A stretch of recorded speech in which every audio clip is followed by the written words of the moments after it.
আসসালামু আলাইকুম viewers, welcome to mother cooking channel. আজকে আমি রান্না করব খাসির ফ্যাপসা।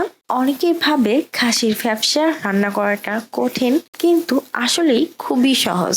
আর এই ভিডিওতে আমি বলবো একটি বিশেষ টিপস, যেটা দিয়ে খাসির ফ্যাপসা হবে একদম নরম, সুস্বাদু এবং রান্নার পর এই ফ্যাপসার মধ্যে কোনো গন্ধ থাকবে না। তাই শেষ পর্যন্ত ভিডিওটা অবশ্যই দেখবেন। এখানে আমি 2টি খাসির ফ্যাপসা নিয়ে নিয়েছি, আর এই 2টি ফ্যাপসা মিলে এর ওজন হয়েছিল প্রায় হাফ কেজি। এখন আমি এই ফ্যাপসাগুলোর উপর একটা পাতলা আবরণ হয়েছে, সেটাকে উঠিয়ে ফেলবো। তার জন্য এক সাইড থেকে একটা কোনা বের করে নিলাম।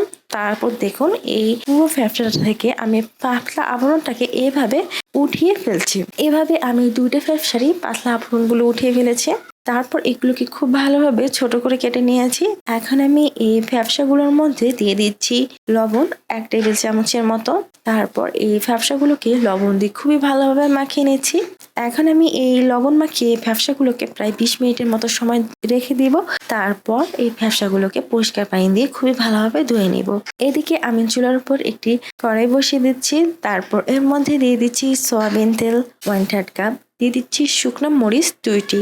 এখন আমি এই শুকনো মরিচগুলোকে ফ্রাই করে নিব। আর শুকনো মরিচ থেকে যখন স্মেল ছাড়তে শুরু করবে, তখনই দিয়ে দিচ্ছি পেঁয়াজ কুচি 1/2 কাপ।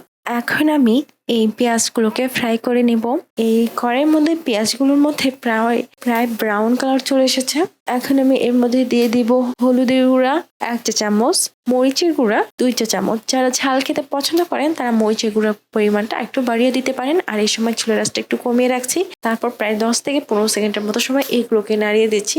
এতে করে রান্নার পর এই ফ্যাপসা ভুনাটার মধ্যে খুব সুন্দর কালার আসবে। তারপর এর মধ্যে দিয়ে দিচ্ছি খাসির ফ্যাপসাগুলো।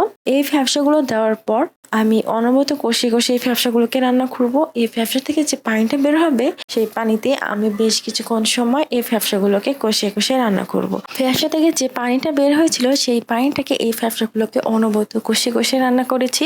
এর পর্যায়ে এই তরকারির মধ্যে যে গ্রেভিটা ছিল, তা কিন্তু অনেকটাই শুকিয়ে গেছে।